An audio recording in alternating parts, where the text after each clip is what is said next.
Di malam kejadian, klien kami bersama teman-temannya itu sedang berada di sebuah gang di depan rumahnya Ibu Nining. Justru mereka, para klien kami ini tidak mengenal daripada korban kedua-duanya. Ya, termasuk yang 3 orang lagi yang sudah divonis. Itu karena kasus ini kalaulah dilimpahkan ke Polda Jabar, maka semestinya ditangani oleh teman-teman di Ditreskrimum Polda Jabar tempo dulu. Inilah kejanggalan yang perlu diungkap, dan terima kasih kepada produser film. Momen inilah yang penting disampaikan kepada masyarakat luas bahwa klien kami adalah korban rekayasa hukum yang dilakukan oleh penyidik Polres Cirebon Kota. Kuasa hukum para terpidana kasus pembunuhan Vina, Jogi, bantah kliennya adalah anggota geng motor. Jogi menegaskan bahwa para terdakwa bukanlah anggota geng motor, seperti santer diberitakan di media. Mereka adalah hanya pekerja buruh kasar, pekerja bangunan, yang tidak ada hubungannya sama sekali dengan geng motor itu. Di malam itu juga, para terduga yang berjumlah sekitar kurang lebih 9 orang, dianggap berisik, hingga diusir oleh pemilik rumah yang bernama Bu Nining. Sehingga, para terduga pelaku pindah tempat nongkrong ke rumah Pak RT setempat, hingga mereka tidur sampai keesokan harinya. Ungkap Jogi, pengacara ke-8 pelaku terpidana. Kasus yang tidak lagi menjadi perhatian. Nah, maka saya bersyukur ada teman-teman yang mengangkat ini menjadi kasus yang hangat kembali agar menjadi perhatian. Tetapi kan tentu tidak bisa begini terus. Kita lalu harus melihat kasus ini sebagai satu call ya, atau reminder kepada kepolisian tentang bagaimana manajemen penyidikan itu dilakukan. Bahwa walaupun sudah lama, sudah cold ya, tetap kemudian lalu perlu ada satu mekanisme agar kemudian ditangani kembali.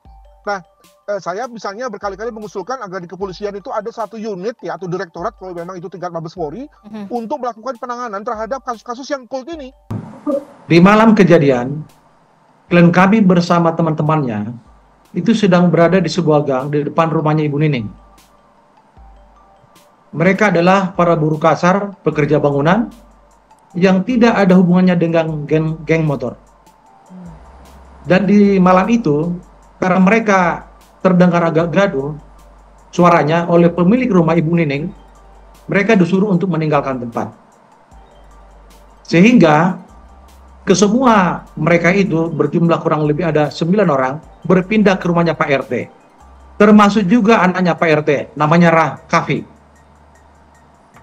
Dan di sana mereka tidur sampai besok paginya. Sedangkan peristiwa kejadian ini di malam itu juga yang jaraknya kurang lebih 1 kilometer dari tempat mereka duduk. Ini yang tidak diungkap oleh kepolisian. Tim saya dan saya kan kita wawancara, kita cocokin media pada tahun 2016 dan wawancara keluarga. Dan keluarga bilang bahwa di persidangan ada hasil yang dinyatakan diketemukan sperma. Itu kan jelas pemerkosaan kalau di almarhum merasuki Linda, itu jadi sama berita-berita media yang tahun 2016, itu semua jadi materi buat kita untuk kita ke penulis gitu. Karena keluarga udah meyakinkan bahwa di persidangan itu ketika diotopsi ada diketemukan sperma, kan jelas kalau diketemukan sperma berarti kan terjadi pemerkosaan kan. Kasus ini ada 3 awareness yang kita mau angkat dalam film ini. Apa aja? Kesatu itu mengenai bully, bahayanya bully. Kedua mengenai geng motor liar. Ketiga mengenai pergaulan. Jadi itu yang mendorong saya bahwa awareness ini kita harus kasih tahu ke publik, gitu. Dan kalau dari keluarga mengizinkan saya untuk memproduksi ini karena mereka udah mentok.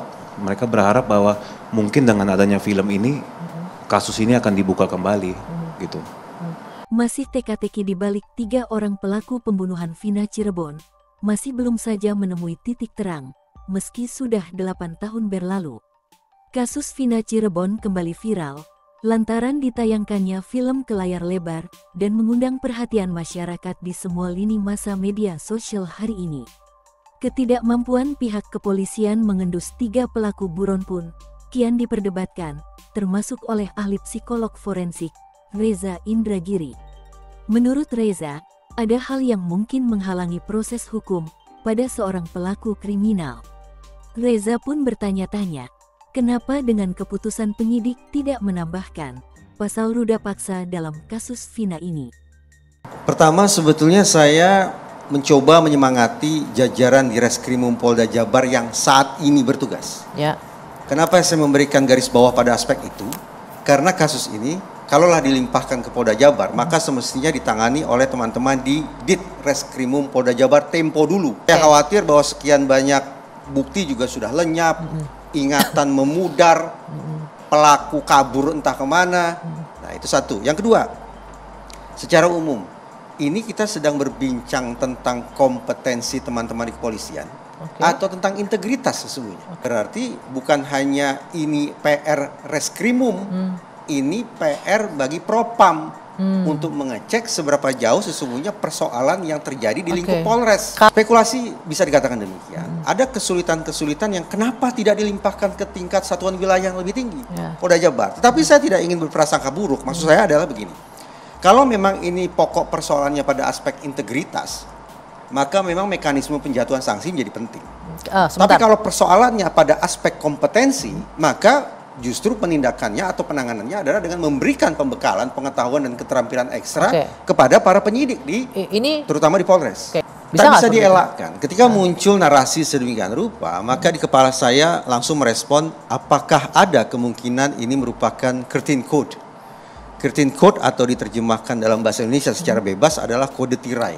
Apa itu kode tirai atau curtain code? Curtain code menunjuk pada sebuah istilah di mana sesama otoritas, sesama personil penegakan hukum memang punya subkultur menyimpang, yaitu menutupi kesalahan, aib, penyimpangan atau hal-hal negatif lainnya yang dilakukan oleh sejawat maupun keluarga mereka. Ini istilah ini tidak datang dari Indonesia ya. Istilah ini sudah mendunia bahwa di sekian banyak lembaga penegakan hukum ketika dilakukan kajian memang ada yang namanya curtain code. Curtain code ini yang diterjemahkan ke dalam bahasa Indonesia bisa disetarakan dengan jiwa korsa menyimpang. Kekompakan iya, tetapi kekompakan untuk menutupi hal-hal yang sesungguhnya negatif. Berarti apa? Ada kemungkinan isu pidana susulan.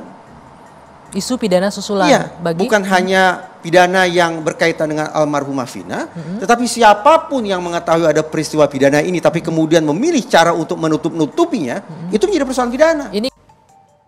Yang pertama tentunya bertanya kepada 8 orang itu kembali ya, menginvestigasi kembali melalui 8 orang yang sudah tertangkap. Ini adalah geng motor. Geng motor ini adalah satu kelompok anak-anak yang tergabung di dalam satu kumpulan yang tidak mau mereka saling mengenal dan mereka saling tahu. Dari sana kita bisa menelusur mundur ya. Jadi sebetulnya siapa yang dimaksud dengan 3 orang ini gitu. Kalau terkait dengan film, saya rasa ini memang perlu untuk diteliti lebih lanjut begitu.